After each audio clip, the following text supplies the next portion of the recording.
Sundays, but you were briefly kind of explaining kind of what you do.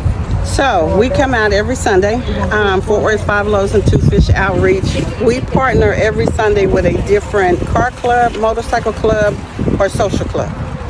They come out and they bring a meal. We have a catering company that will drop off our hot meal in a few moments. So every Sunday, these persons, each of the homeless persons will receive a tote bag. That tote bag is filled with 10 drinks, 10 bottles of water, maybe 4 bottles of Gatorade, maybe 2 bottles of tea. I'm just going from memory what's on the truck. Some days it's Propel, some days it's tea, it may be Gatorade, different drinks.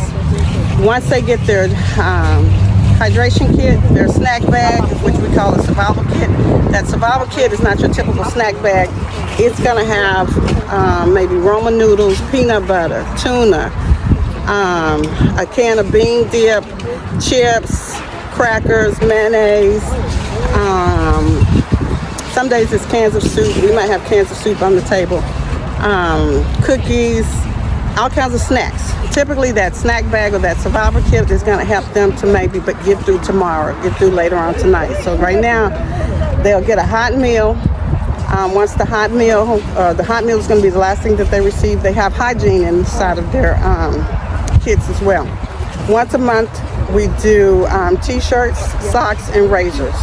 So they'll get socks.